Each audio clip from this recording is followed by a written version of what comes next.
Today's episode of the BS Podcast is brought to you by SeatGeek. That's our presenting sponsor since 1975. The NBA and NHL seasons are in full swing. SeatGeek, the smartest, easiest way to get tickets to your favorite team's games. Buy and sell tickets in just 2 taps on your phone.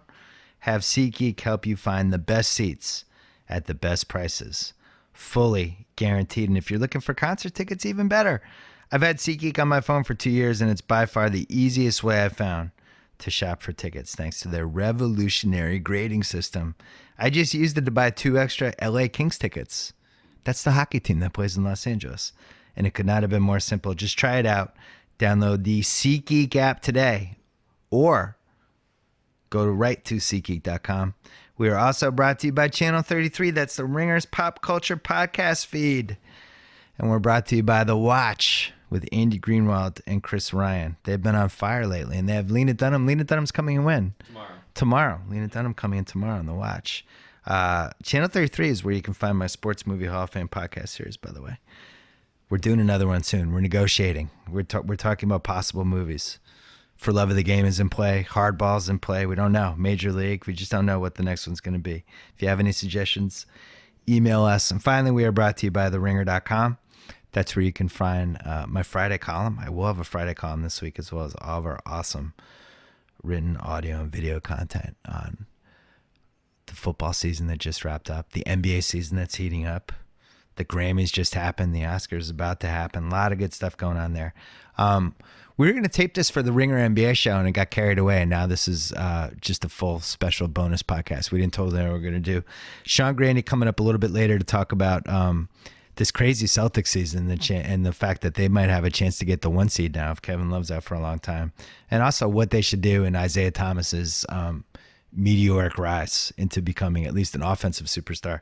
But first we have Kevin Clark from The Ringer, who is the most tortured Magic fan I know. He's also the only Magic fan I know. So he has both those titles, but there's a Serge Ibaka trade today. Orlando's falling apart. We're going to talk to him first. It's an all NBA edition of the BS Podcast. Here we go.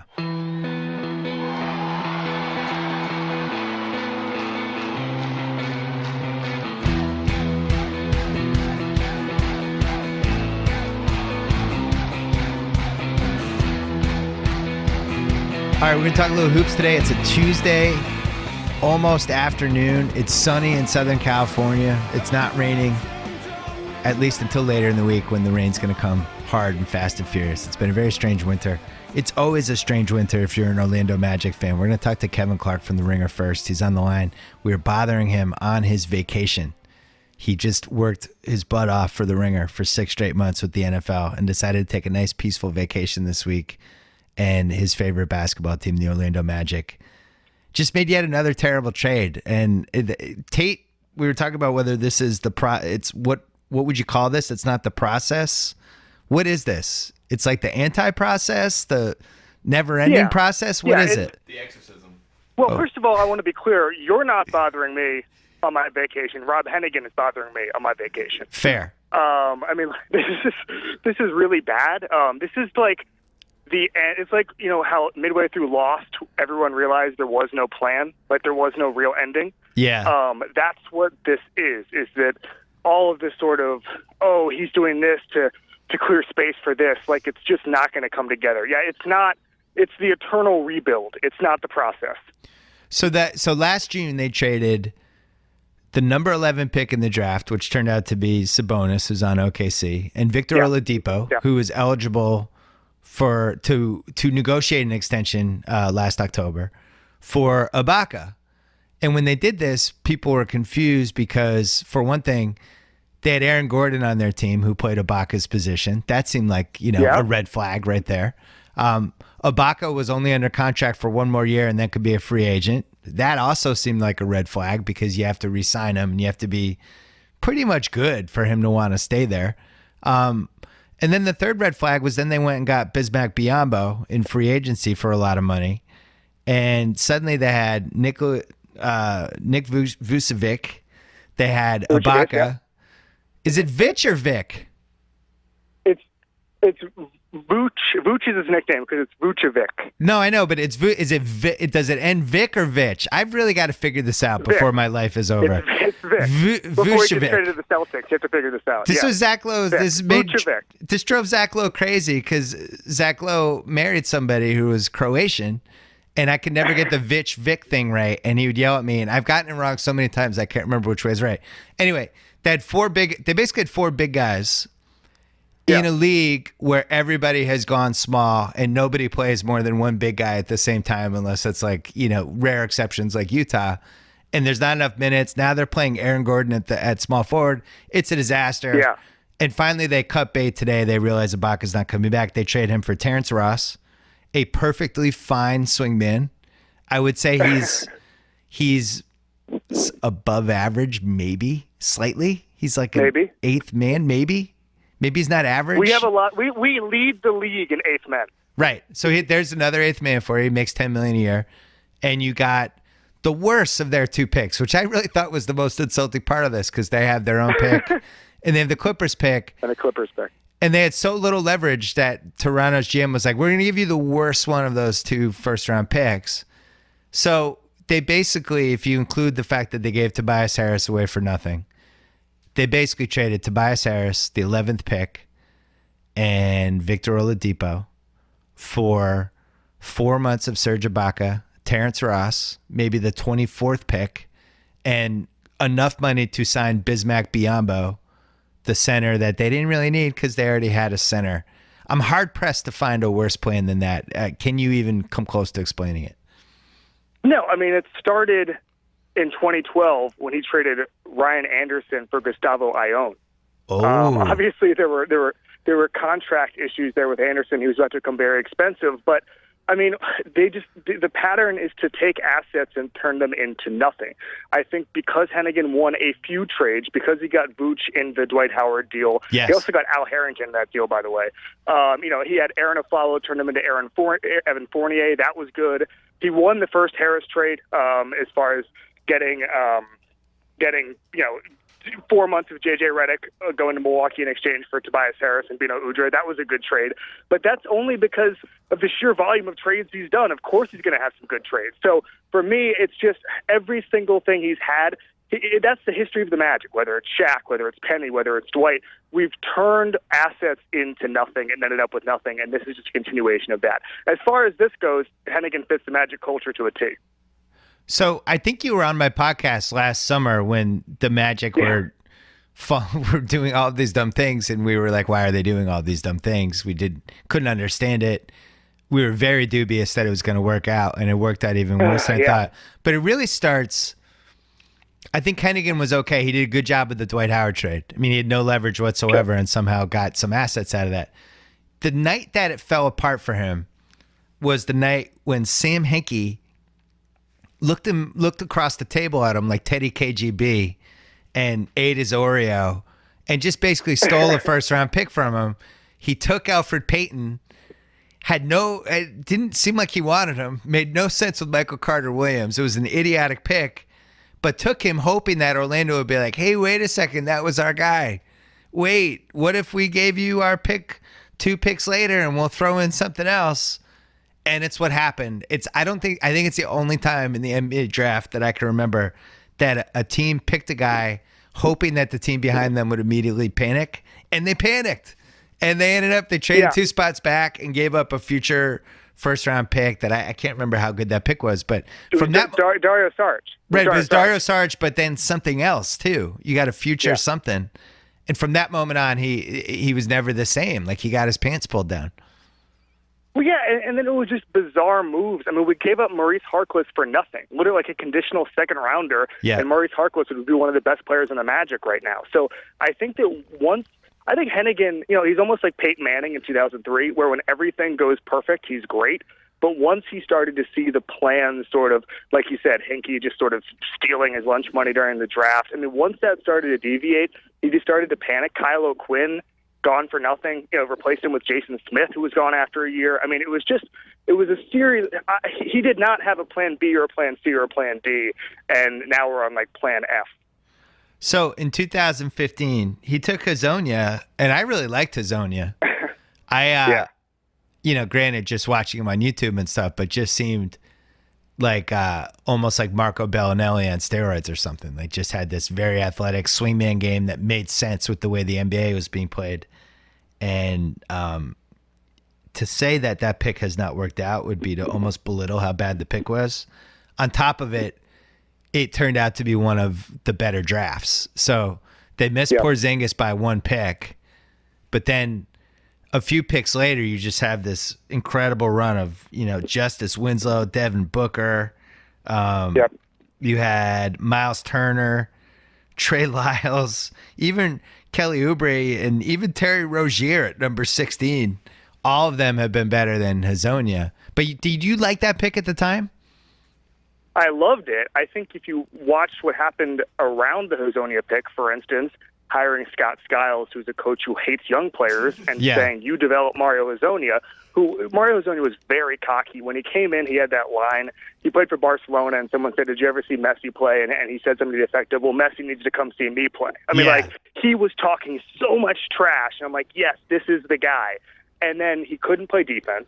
He couldn't get on the floor. He couldn't crucially shoot threes, which is a problem for Mr. Three-point shooter. And so his confidence was gone by Christmas time of his rookie year. And all of a sudden, Scott Skiles is unhappy. And so you just get into a situation where, maybe in a vacuum, we say this all the time, but if he was on the Spurs, he'd be averaging 20 points by now. But the Magic just surrounded him with mistake after mistake and just did nothing to develop. And at this point, there's questions about his attitude, about his work ethic.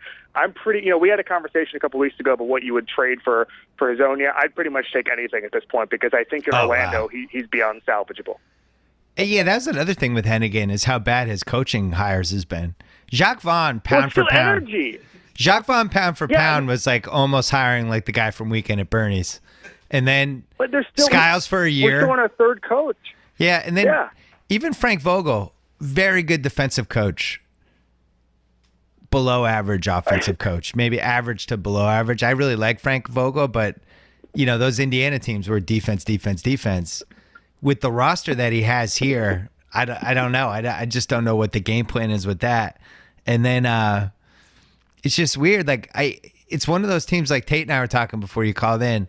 They're almost like a junior college. You pass through Orlando to try to get your life together before you go to a real college, and then you become a real basketball player. I'm like, I'll never forget that year I spent at Oklahoma Community College. That got me ready for Kentucky. That's kind of what the Magic have become. We have not run an offensive play since 2011. That was it. I ran that by Sport VU. The last offensive play was 2011.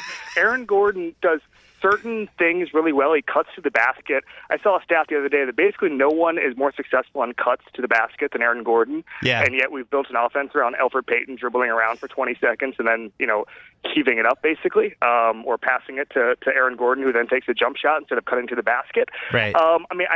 At this point, it's motivation and energy.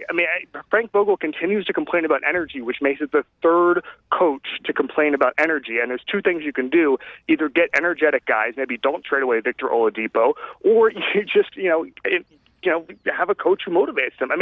I don't understand why everyone fails in Orlando. It's unbelievable at this point. I don't understand it either. And what's crazy is the Celtics were so desperate to trade up in that Justice Winslow draft, and we're offering like all kinds of goodies to get up to number 4, number 7, number 8, number 9, whatever. That Hazonia pick had way more value than just the fact that it was the number 5 pick in a draft. Like they could have just moved down, picked up more assets, and it's too bad. And not too bad if you're the Celtics, but too bad if you're the Magic. And I don't really know, who do you build around now? Do you build around who? What? Just strip the roster down. Who do you care about? Yeah, I care about Aaron Gordon, and that's it. You don't care about any other player? Evan Fournier is under contract, a good contract, but if he's your starting 2, are you really winning that many games? I think he'd be a decent 6th or 7th man. He's certainly the only, at some points during the season, he's the only capable scorer. I think the Magic have so many slump-prone guys, and they all tend to slump at the exact same time, and that's why they lose, 10 or 11 in a row every year. Yeah. I really think that Gordon and maybe Biyombo's on a fine contract. I think the criticism of it is a little bit overblown. And then, again, Fournier is affordable for the next few years. So those guys are fine. I mean, Peyton can't shoot.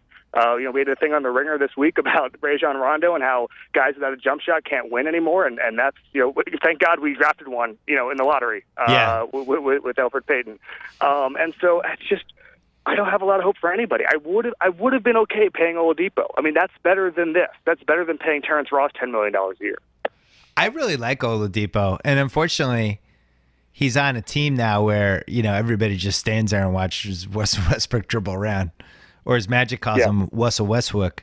They just watch him.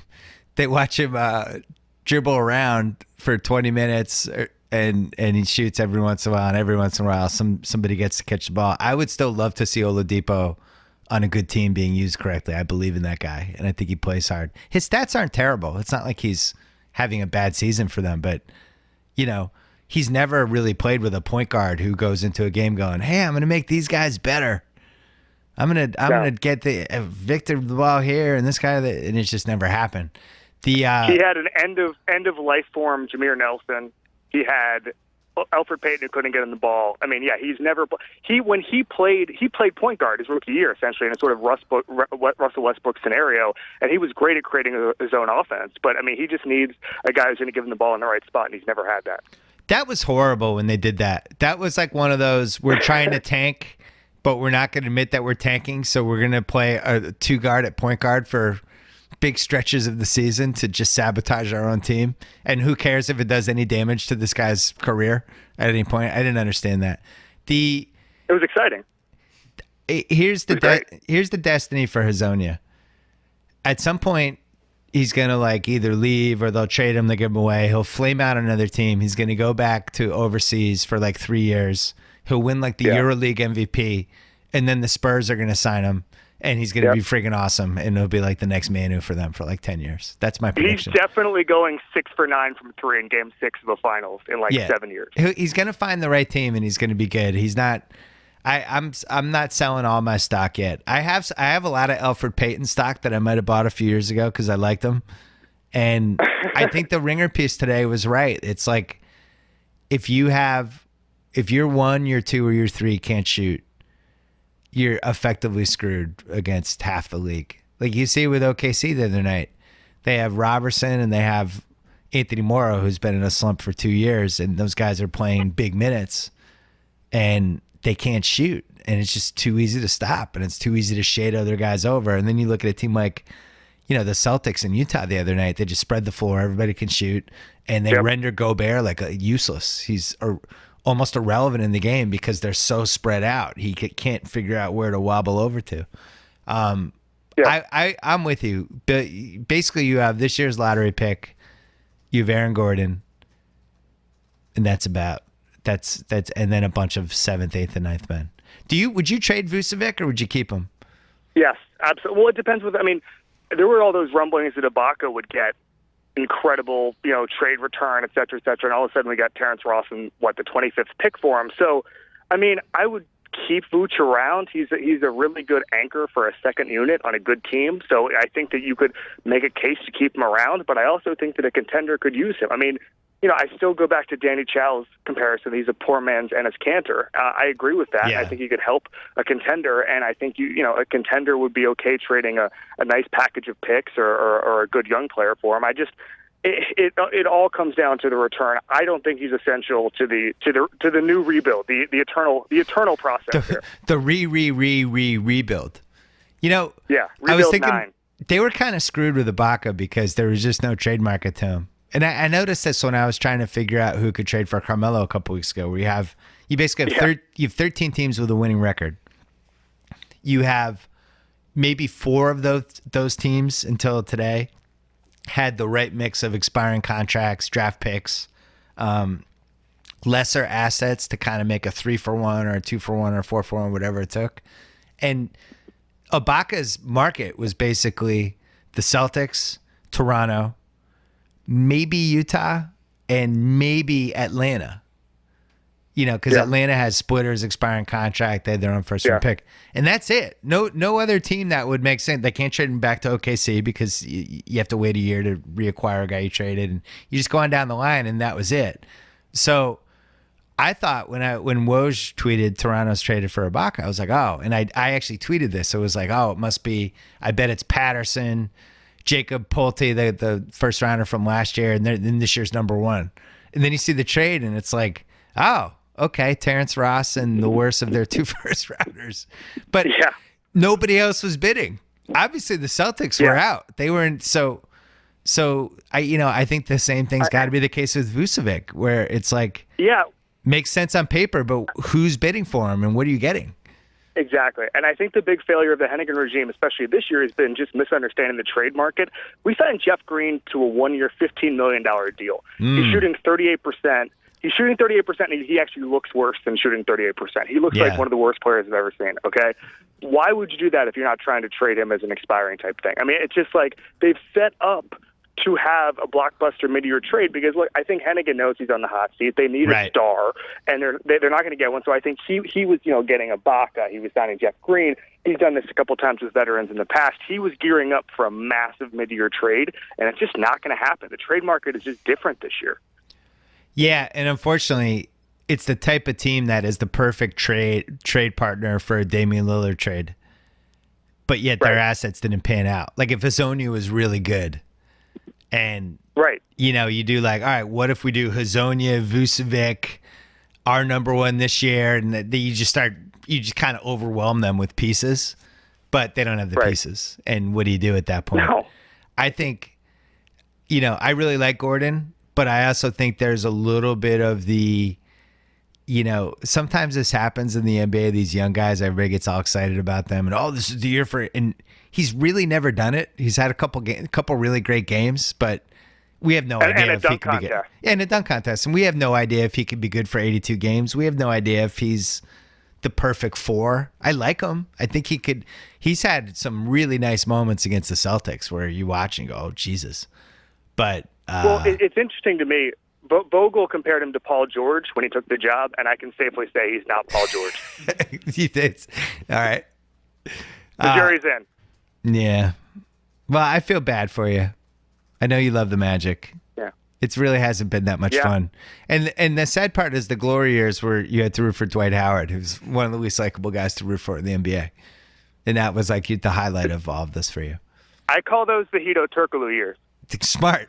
Smart. I like it. The PED year.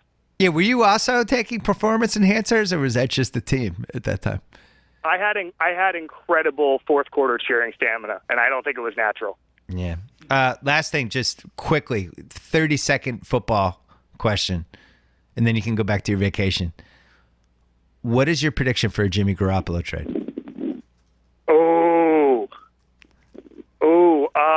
I think this is playing to my audience, but I also think it's possible. I think one of those teams with a that's interesting. I don't think you're going to get one of those top 5 picks. I know you're thinking about the Niners or something like that. I don't think it's going to happen. I think you're looking at a high 2 from a team like the Niners or the Browns. I would say minimum we're getting number 12 from the Browns. Ooh, okay. That's the floor for me. I think it's going to be one of those, pick 33 through 38 is what you're looking at. How dare you? How dare you? 2-time Super Bowl champ Jimmy Garoppolo available, and you're telling me teams don't want him? The guy's won 2 rings. How about Jacoby Brissett positioning himself as the heir apparent to Garoppolo with all those Brady T-shirts? That was the unheralded storyline, is that he so badly wants to be the new number 2 that Brissett was just wearing Brady jerseys for the entire playoffs. You wouldn't trade Garoppolo in 32 for number 2 if you're San Francisco? Move back 30 spots. I don't. I would not take that. No. Okay. My dream. We'll see. I mean, look. I wrote this on Friday. My dream is for Belichick to move into the top 3 and then trade backwards 20 times. I feel like everything in my life has been leading to that moment on my draft day. I'm gonna have 5 paramedics on hand with my dad if they have the number 2 pick. If Belichick got the number 2 pick, you guys would end up with picks 14 through 32. I feel like it's in play. That's how much you would trade back. I think we could get this entire second half of the draft. It'll just be Browns and Patriots alternating. That's it. I think Because the Browns have like 80 picks in this draft. I think we get every third round pick. If he starts out with number 2, I think he could just keep moving backwards until it's like for the third round, the New England Patriots are on the clock for all 32 picks, and that's our destiny with this. It'd be great. Enjoy your vacation. It's a bunch of Ohio State players. Enjoy your vacation. Thank you. Thanks for weighing in, and maybe when Orlando gives away Vucevic, we can do this one more time. I'm not looking forward to it. All right, take it. All right, see ya. Bye. We're gonna call Sean Grande in a second, but first, I'm telling you a second time about SeatGeek, our presenting sponsor. They can help you find the best seats at the best prices, fully guaranteed, with their revolutionary grading system and a team of ticket concierge experts that are a phone call away with free advice. Download the SeatGeek app today. It's great. They have a cool grading system, and it'll tell you, hey, don't get this ticket because it's a little too pricey, or you should get this ticket because it's awesome. They do a really good job at it. They have tickets for everything. Even my mom uses SeatGeek, and my mom is so technologically inefficient that she went from Culver City to my office yesterday and took La Cienega the whole way, which is an inside joke for LA fans, but LA residents. But if you take La Cienega the whole way and then take the right on Sunset, you're technologically inefficient. So just for the record, and even she uses SeatGeek and can figure it out. So check out SeatGeek, download the SeatGeek app today, or check out SeatGeek.com for a whole bunch of cool things. All right, back to the podcast here, Sean Grande. On the line right now, my favorite basketball play-by-play guy, the radio voice of the Boston Celtics, and somebody that I get to listen to now because of Sirius and because of TuneIn. Now I get to listen to my own broadcasters. Sean Grande, how are you? You know what's amazing about Sirius and you being in LA? We have Max and I have a whole new group of fans from LA because it's drive time. Perfect. It's in great. LA. So yeah, who knew? You know, everyone was really like, when you said, "Mom, my favorite," people were like, "Wow, this guy must be really good." And then you said Celtics, and then you lose your credibility. Oh, he's a Boston guy, so no, that's why Simmons likes you're him. really good at it, and there's not a lot of. Well, there can never be play-by-play on play-by-play crime, but there's just not a lot of good play-by-play guys. I'm sorry. Yeah, don't say anything. Just sit there in silence and don't acknowledge the statement. But listen, you're telling an announcer to sit there in silence. That's like torture. Yeah, I know. So the Magic traded Serge Ibaka to the Raptors today. I'm guessing the Celtics kicked the tires on it. You followed the Celtics team all season. My guess is that, the rebounding issue is the issue. Serge Ibaka doesn't totally help with that. My guess is that they're laying in wait. Do you think they have a big trade in them before the deadline next week? I'm skeptical every year that everyone's got a big trade in them, and then we have that year like 2 years ago when nothing happens at the deadline. Then like 9 minutes after the deadline, 48 deals happened because everybody was so desirous of making a deal. I wonder. I've been skeptical all along that there's that big deal available. I think there were some nice pieces. Ibaka was certainly one of them that would have fit what the Celtics need. I think everyone's talking about the defense and the rebounding, but let me throw you at least a little wild card, or at least off the scent a little bit and down a different path, which is that 2 years ago the Celtics won more games than they were supposed to because Isaiah came over and became the sixth man. You could score whenever you needed to in the second unit. Last year, Evan Turner very quietly had a six-man caliber year, and he could get you a bucket when you needed one in the second unit. Celtics don't have that. At times you've seen it from Kelly. Marcus Smart, to me, I wouldn't trade Marcus. There's almost nobody you could name in the NBA that I would give up Marcus Smart for. I don't care if he goes 0 for 20 because he'll make a play for you every night that will help you win, but he's not a go-to guy when you need a bucket on that second unit. So that's something that the Celtics don't have. So while everyone's thinking big and everyone's thinking of Vucevic, or they were thinking of Ibaka or somebody to solidify the rebounding, Celtics were actually hanging in there. They've sort of given up on the defensive rebounding in that they don't think it's one of the critical things you need. You have to be better at it than they have been, certainly. And I tweeted the other day when I informed Brad Stevens that they were no longer 30th in defensive rebounding. He said, "Did somebody drop out of the league?" Right. Like that was his. That was funny. That was his response. That was his response to that. So you have to be better. But I don't think it is priority number one. I think defending multiple positions is priority number one, and then priority number two would be to make sure, like you see a lot of teams, what that does for Toronto is it makes their second unit so much better. Yeah. And that's what's separating the elite teams right now, because there are a lot of teams. Washington is one of them. You see them all. Utah is another. The starting five is really, really good, but the drop-off when you get to that second group is enormous. That's been a big advantage for the Celtics, even if they are missing that Evan Turner type this year. But that they have a flexibility to them that I thought Toronto was missing, and that's why I thought it was a dangerous trade for the rest of the league that Toronto did that, because first of all, Ibaka is one of those. The better his teammates are, the better he's going to be. He's just a guy that knows how to fit in with all kinds of things. But now they can go small. Now they can play Ibaka and Patterson and Carroll and Lowry and DeRozan, and they just have a different look.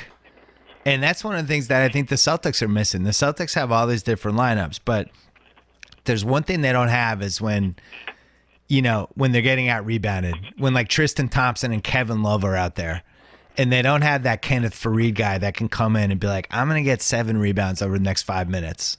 We're not going to get destroyed here. That's what we're missing. I use we like I'm on the team. But the Amir Johnson, Tyler Zeller, those go minutes. Get a rebound. Yeah, the Amir Johnson, Tyler Zeller minutes, even if it's 15 to 20 a game, if that's going to somebody who can grab some rebounds, I think that would make a big difference on this team.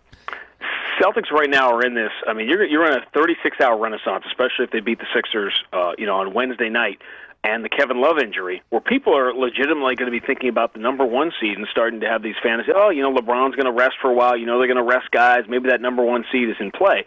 But meanwhile, if you want to, go on the other side of it, the games you're talking about, the one that jumps to the forefront of my mind because it might play out in the month of May is the night that Valanciunas got about 89 rebounds, all in a row in that third and fourth quarter. So you're looking at guys. Okay, you go in. You're not going to see Rudy Gobert in the playoffs, and you're not going to see some of these guys. But yeah, you're talking about Tristan Thompson. You're talking about Valanciunas. Those are the lineups that the Celtics will have to neutralize. Yeah, I watch them almost as much as you do, and there's certain matchups that are scary for this reason. Well, 2 reasons. One is the rebounding thing, but the other thing is like they have to hide Isaiah on defense. Like it's not a secret. So when you're going against Washington and they have John Wall and Bradley Beal humming at the same time, and now it's like, well, what do we do with Isaiah? I put him over here on Otto Porter. Like that's not good. And it's the same thing with Toronto when Lowry and DeRozan are going at the same time. Where does Isaiah go? On top of that, then you have Valanciunas, who, one of the few teams in the league he just seems to torch is the Celtics. And it's weird, like those are 2 of the worst matchups in the league for them, and both of them are the probable second-round opponents. One of them, if they make it. Yeah, and they're certainly aware of it. The dirty little secret of this run of Isaiah fourth quarters, which in Boston has become less of an NBA game and more of a Broadway show, in which everyone knows exactly what's going to happen, but they want to come out and see the finale of Hamilton, and they've been dying to get tickets to see it, and then it actually happens in front of them. And it's an amazing thing to see, and I've stopped talking about Iverson in comparison because Iverson didn't even do the things nobody's done, what we've seen him do in the fourth quarter for the last 6 weeks. It's been mind-boggling when you're trying to process something you have never seen before, that he just does whatever he wants to do. However, the dirty little secret of it is the Celtics aren't outscoring teams in the fourth quarter. They go into the fourth quarter up by 3, and they win the game. Isaiah scores 18 in the fourth, and then they win by 3. Because defensively, the fourth quarters have been absolutely atrocious because Isaiah competes on defense. He competes. There's no question about it. But I'm 18 hours removed from watching him, Rick Carlisle, set up pick and roll so that he would have to guard Dirk over and over and over again. And it looked like my 5-year-olds trying to guard me one-on-one. And the Celtics are going to get – they know they concede the damage that is going to cause. You just try to minimize it. He's so good offensively that it makes up for it. But yeah, I tweeted this a month ago, and I think people thought I was crazy because Cleveland is the best team in the conference and the team that's probably going to the finals. In a weird way, they match up the best with Cleveland out of Toronto and Washington. Yeah. They have the right guys to throw at the right problems on Cleveland. And, Avery Bradley, I hope he's healthy at some point for the rest of my life. Avery Bradley guards Kyrie better than anybody guards Kyrie. Kyrie demolishes 90% of the league, and for whatever reason, Avery just can kind of stay in front of him, make him work. Kyrie might get his points, but Avery makes him work. The Celtics have multiple guys to throw at LeBron. The rebounding thing is an issue, but it's a team that they can kind of hide Isaiah on, which makes them a little more dangerous. But like, man, that Washington team, I'm really hoping they screw up the trade deadline and they don't add anyone to their bench, because their top six is that team's a real problem. I don't think that team's going away. They absolutely are not. And if you're the Raptors, all of a sudden you're looking at, Toronto was stride for stride with Golden State in December. They weren't just beating people; they were beating people up. They had a 4-game lead in the division. It looked like they were going to walk backwards into the 2 seed. And then there was that game in January that I just referenced with Valanciunas, and that was, in your parlance, that was a little brother game. Yeah. That was, we're not ready to hand you the division yet. There's still a gap between us.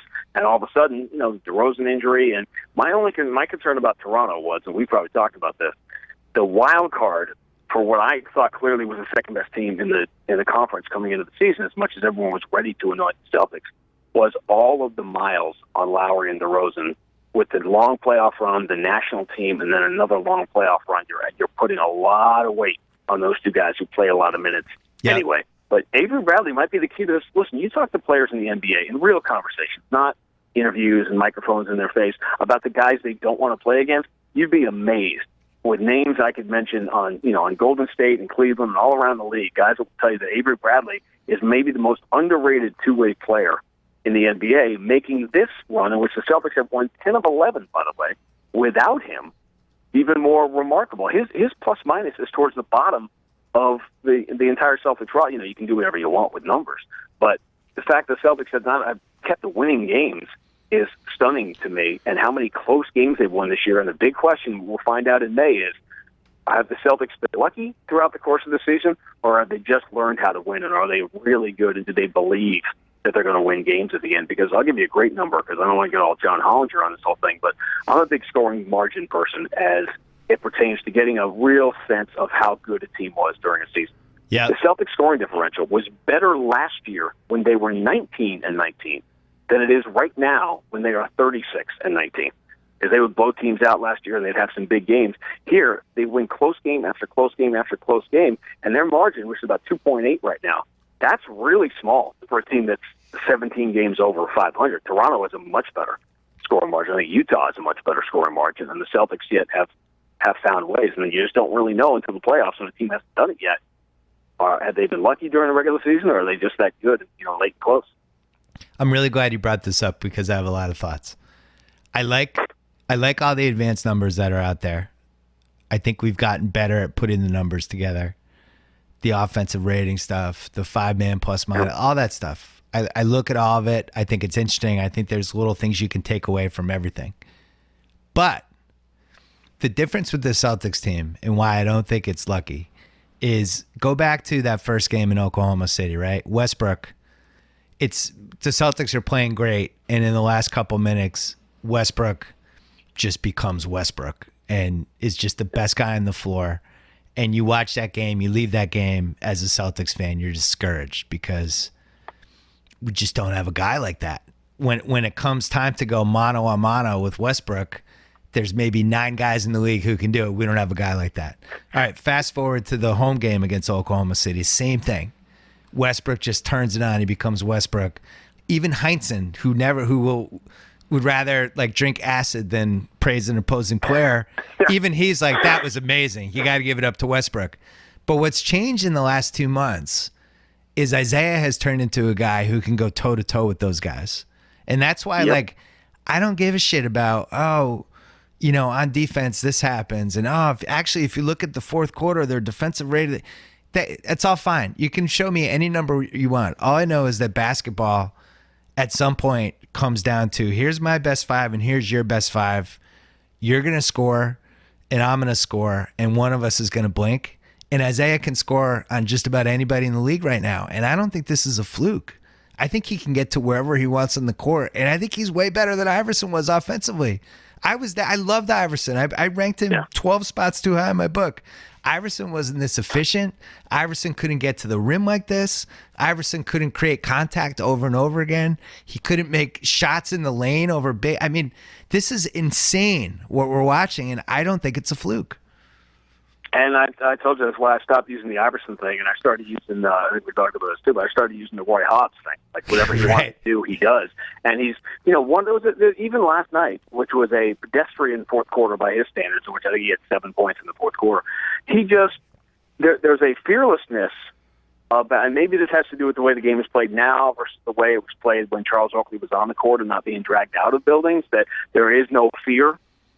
When maybe there should be for little guys going in 1-on-4, but knowing that he can maneuver, there's not even that hesitation. Yogi Ferrell, by the way, who's the real thing, who's going to have a future in this league and going to get paid. The difference right now, and you can see a lot of little Isaiah things in the way Yogi Ferrell plays, but there's still that hesitation when he starts towards the basket because he doesn't know yet that he can make it through that maze. That, Eddie Murphy Golden Child thing when he's in Tibet and he has to somehow, jump from pillar to whatever. Why I've thought of that movie that I haven't thought of in 30 years, I have no idea. But you don't know that you can make it to the other side.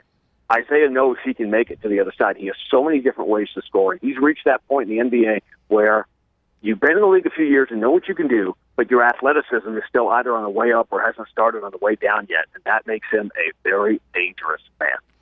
And I think the things I've noticed watching him from last year to this year, the number one thing is they don't call him for the push-offs anymore. He gets superstar respect from the refs. Like, he's going in, he's this little guy who attacks from all angles. He's got long arms. The biggest asset he has is his arms are like the arms that a 6'4" person would have. So when he goes up, he still has to create a little space with the defender. And they used to call him for that push-off, and they just don't this year. So that's one thing. The second is, and I don't know if he worked on this over the summer, if he just got better at it, but he's kind of mastered that 12-foot in the paint step back shot, float, that high arcing 12-footer that I just don't remember him making every time last year. And then the third thing is he's making crazy 3-pointers, And this is like, we saw last year the right kind of team would just defend Isaiah a certain way, and he couldn't adjust. And you definitely saw it in the playoffs. This year, Shumpert 2 years ago. Yeah. This year, teams are going into fourth quarters going, all right, here are all the things we have to do to stop Isaiah Thomas, and he's still scoring. And it's like, oh, I'm in the corner with Cody Zeller. I'm just going to take a step back 25-footer over a guy who's 15 inches taller than I am, and he's just making them. And I don't think it's a fluke anymore. I think this is just who he's become.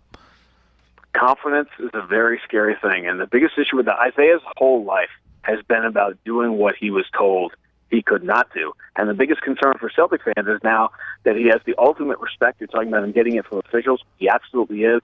Second straight All-Star game, he's got to be running around looking for things. They're going to the hotel. There's no tags on these mattresses in the hotel. They don't respect me. Right. You're out of things to create that us against me against the world mentality.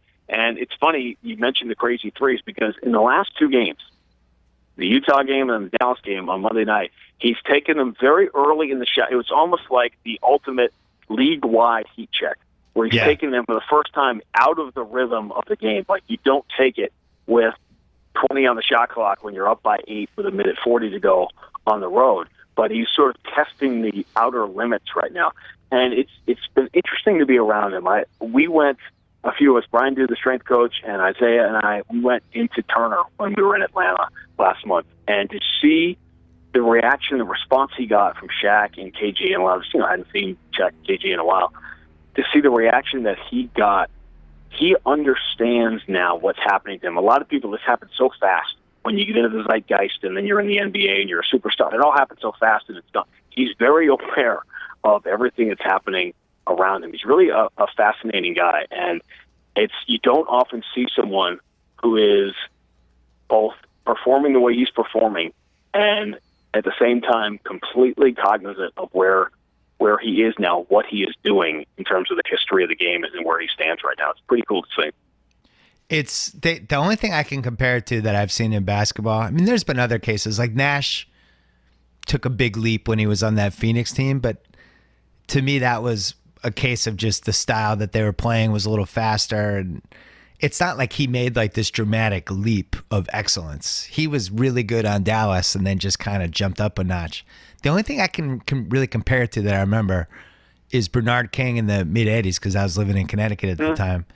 And when Bernard, the 84 season, then it carried over to 85 before he tore his knee. But somewhere during that 83-84 season, wasn't a very good Knicks team. And he just kind of figured it out. And night after night was unstoppable. And I watched a lot of those Knicks games because we didn't have the league pass back then. And you're just desperate for basketball. And at some point, he just kind of figured it out. And it was just every night he's getting 35. And that's what this felt. What this is starting to feel like, where Isaiah just figured out something, you know? And this is 30 games now. Obviously, in the big picture of NBA history, it's just 30 games. But when we think about the things we can remember, and I was talking, with Yogi last night at Dallas, we're talking about, Yogi sandpaper because what he's done off these 10-day contracts. And we're 5 years from notice how fast time goes. It's already been 5 years since Jeremy Lin. And that Jeremy Lin run was what, 12, 13 games? Right. 14 games maybe? Yeah. And, Jeremy Lin has had a solid NBA career and obviously he stayed in the league. But when you think about the ability for guys that came in overlooked to stay at a high level and just continue to get better and better and better, it just doesn't happen. And I do think, people have written this, and it's not like this is a new point, but the way basketball changed has really helped certain guys. And it's not just the fact that the other team doesn't have big guys, because like he did this to Utah on Saturday night, and Utah's Gobert, who's the best defensive center in the league. It's the spacing and the amount of space that he has to do what he has to do. And if you just threw him into a game from like 1989, there's 5 guys in the paint, and he's not able to do this. And now the way everything is so spread out, that when you have a guy like this, it's the most important asset you can have in the league now, is somebody who can use the spacing against the defense and get to where he wants to go and do what he wants to do. And this is before you get to all the slash and kick stuff he can do, the hockey assists, the type of team he has around him. But it's the best weapon you can have. But there's a lot of guys who you could say that about. Like, I think C.J. McCollum is fantastic. And I think C.J. McCollum, to me, is somebody that I could see making a leap in the next year like Isaiah did this year, and all of a sudden become like a 28 to 30 point a game guy. There's a lot of really gifted guards who are starting to figure out the spacing thing. You see it I'm sure night after night, you're like, holy shit, this is just a different sport. I've never seen anything like this. I think that I can't obviously say that out loud, even if we are on HBO now. I really think you should have brought. You and I grew up, not only with the other 4-letter place, but with HBO. And there's that music they played going into the movies when they would first put it on. Yeah, and it was like it would take you through this star thing. That should be the way it should. That should be the open. By the way, I mean that for the podcast. You're right. Why don't I do that? Yeah, exactly. I'll try to get it from you. I don't know why you never thought of it, but good call. It's an easy one. All right, at the risk of whatever penalty comes with name dropping, I will take it only to make this point. But a couple of weeks ago, the Pistons were in. So I was with, and it was a TNT game. It was one of these new Monday night TNT games, which I think is throwing everybody's equilibrium off to see TNT games and Charles, everybody else. It's great because one of the things I thought the show, and obviously it's the greatest show, studio sports show in history, period, NFL Today, Brent and Irv and all that. It is the gold standard, and it always will be. But one of the things that's missed being on Thursday with the exclusive games is not having all the highlights like they did last night. I always missed that. In the early days, in the Tuesday, Wednesday, Thursday, there'd always be a lot of highlights in games for them to go through, and I think you get that on Mondays, which is great. But a couple of weeks ago, it's a TNT Monday game, so Kevin McHale is there, and the Celtics playing the Pistons, and I'm sitting having dinner with Rick Mahorn, and here comes Kevin McHale. And the two of them, I'm sitting in this conversation now, and it was basically like sitting in the middle of a three-dimensional 30 for 30. So they're talking about, in the 80s, and of course it always comes to, you dismiss when you're around veterans as much as I am now, at the league, you learn with that grain of salt about, well, in my day, they wouldn't have been able to do this, and this guy wouldn't have been able to do that because we all know the things that have changed in the athleticism. But we were talking about that, about Isaiah and these guys. Now, if Isaiah, who went 1-on-4 last night and beat 4 Mavericks to get to the basket and switched hands and laid it in with the right hand of the rim, if he went in against the bad boy Pistons doing that, he'd be at the free throw line, but he also might be in the hospital. Yeah. So it has, there's no question that it has changed, and you guys have benefited, and it's not an accidental change. The league is, is more popular now than it's ever been, and the TV ratings are what they are, and you have a whole new, range of superstars and kids that are watching the game for this reason. My son is 5. He wakes up in the morning now, and pretty much the first question he asks me, other than when are we eating, is how many points did Isaiah score last night? Yeah. This is, this is where, and a great, hey, he's a 5-year-old who's already been flying on the team plane and getting high fives from Marcus Smart. He's living the life that none of us ever got, but still, that's the question he asked me in the morning. So it's a far more appealing thing to watch. We reminisce about it, about the 90s, and we will watch every 30 for 30, and we'll weep for Charles Oakley getting dragged out of Madison Square Garden, which we should have, but we build up what he was as a player in our minds. He becomes more popular now, all those guys from those 90s rough and tumble games, because we don't have to sit through those whole games. We can watch Jeff Van Gundy get, bitten on the ankle, dragging guys around the floor during a brawl. We don't have to sit through the entire game that led to it.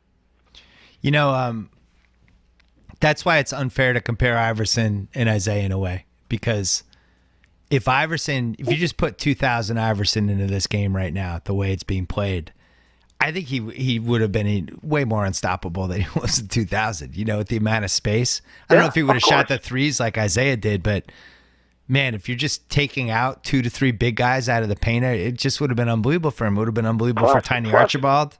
It would have been great for Calvin Murphy. It is the little guy renaissance, and I think Kyrie is the one out of all these guys that, and maybe it won't happen with LeBron on his team, but at some point he's going to have a monster season. But I was talking to my friend Hershey today on the phone about how the 86 Celtics would have played against some of these teams. And I was like, I'm not sure Parrish plays that much. I think Parrish is the fall guy. Nope. I think it's like McHale and Bird and Scott Wedman. And, there's a little more Sam Vincent. And it's just, I don't know. There's just no way they could have trotted out the way they did with the way the math is. And teams would have just spaced everyone out and done what, the Celtics did to Rudy Gobert on Saturday night, where it's just like, oh, all right, you're going to play that guy? Max would be playing the 5. I mean, Stephen, we've actually talked about this, that he never shot threes, but he would have to learn, step out and shoot threes. Here's the other thing, because you've studied all the stats and you've written them all and you've looked at them. You're talking about not just going in 1-on-4 against those guys. What about some of the players we saw 15, 20 years ago playing with the pace that the game is played at now, where the stats, look at the stat lines we have seen this year with Harden and Westbrook and all around the league and Antetokounmpo, and it's insane. And it's funny, I was talking to somebody the other day about how baseball has gone in the other direction because the statistical advantage is take more pitches, get the starting pitcher out of the game, and so the games are longer and less appealing to the eye. Whereas in the NBA, the statistical advantage now comes from getting the ball up the floor and shooting early in the shot clock. And the statistical advantage has helped the game become more enjoyable to watch, whereas baseball's had the other problem to try to, I don't know what the NBA equivalent of putting a runner on second base will be, in overtime, but I'm sure they'll think of it. By the way, as long as I'm in this, I have this form. Is overtime, this is something that's been bothering me for years. Is 5 minutes of overtime too long? I think Does it reset the game too much? I think it should be 4.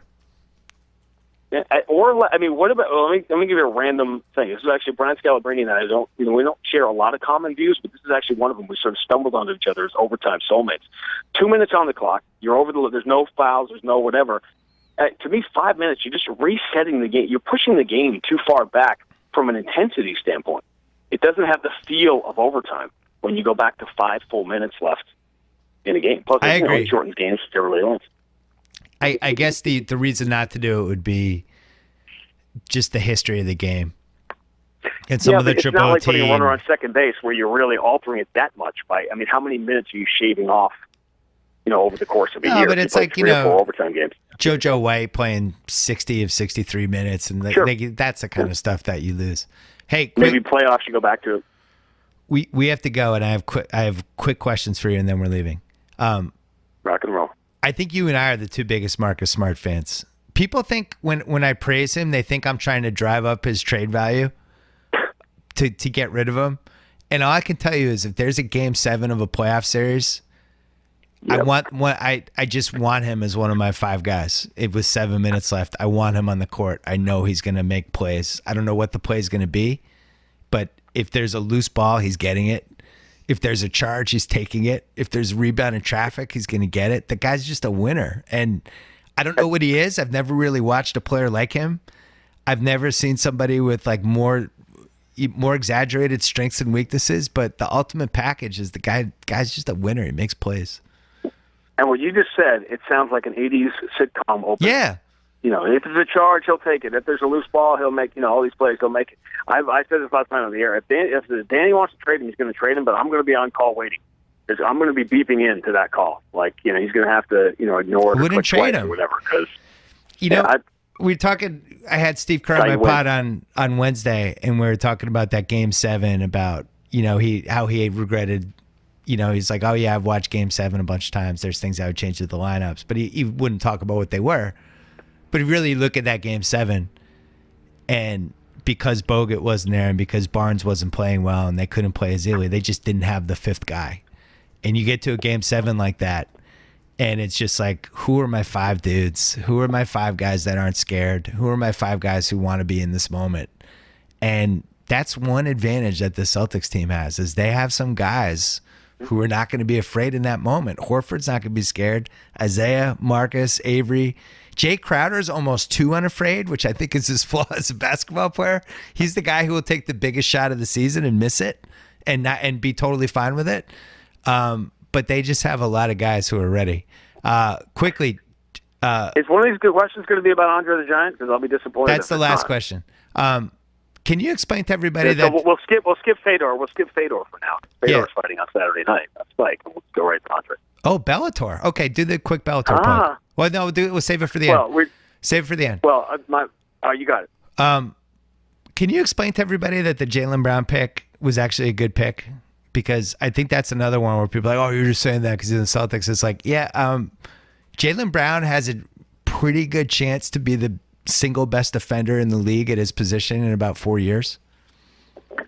I find it amusing that anybody, and this is what Twitter is for, and I get it, draw a conclusion on a 20-year-old kid midway through his rookie year. And by the way, look where he is compared to the rest of it. This isn't exactly a rookie class setting the league on fire. So right. He's up in the upper group of it. Anyway, he's 20 years old.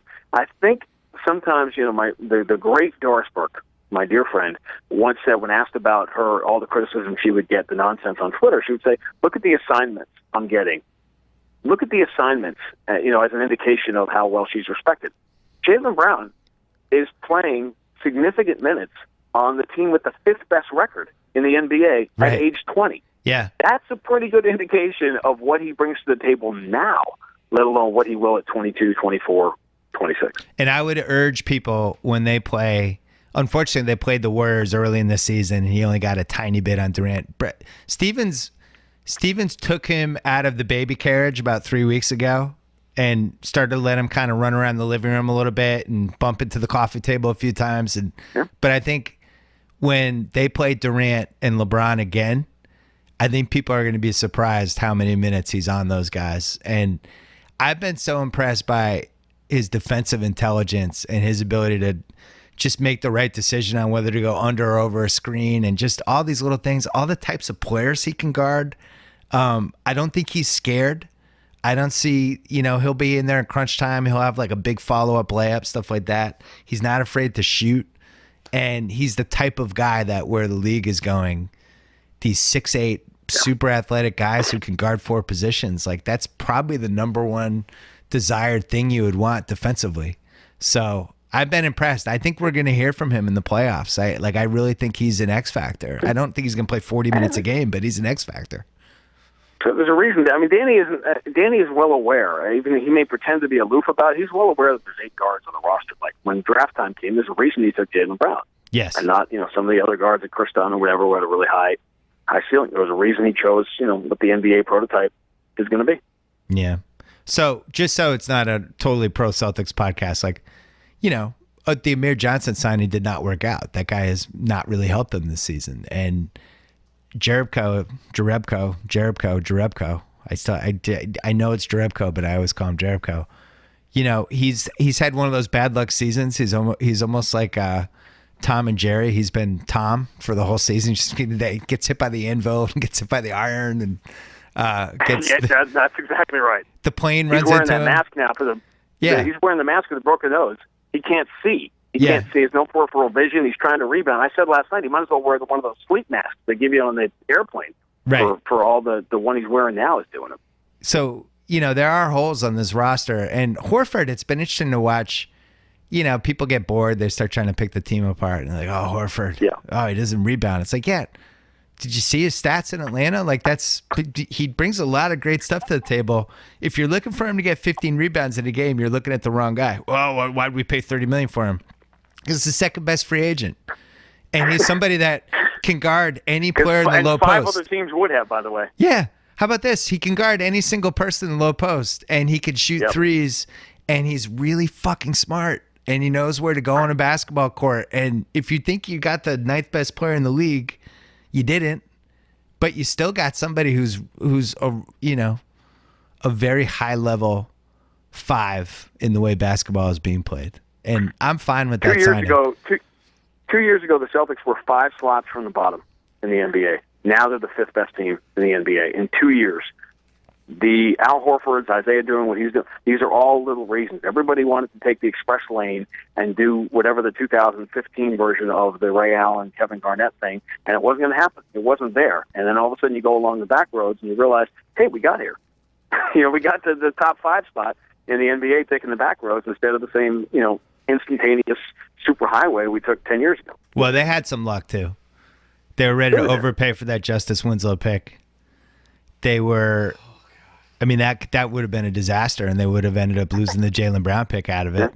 I think they were ready to overpay for Jimmy Butler last year. I would rather have the Brooklyn pick right now because I think there's 2 franchise guys in the draft, and they have an unbelievably good chance of getting one of them.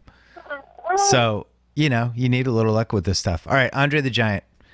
Very quickly, we announced the documentary on HBO yesterday, and let's just say really. I hadn't read anything about that. Did you get any? Is there any articles from that or any kind of buzz? I would put you, and rightly so. Well, I would put you in the top 7 for people who would be the most excited to watch this. I would. Yeah, there's no question. I would say the only thing that it strikes me is that we can see now with the internet and YouTube anything you want to see in the world. You can see with about 2 clicks of a mouse or pushing on your iPad or touching the screen. Andre the Giant in this, so when we grew up, late 70s, early 80s, when you would see him, when I saw him walk into Madison Square Garden, and people would they were so filled with both awe and love for the guy. Yeah. The shot, you just didn't see anything like in that day and age. It was you just heard rumors and you read magazines about this guy, and you'd see him on TV when he was like standing on the box to make him look even taller, standing next to a young Vince McMahon with the 70s hair.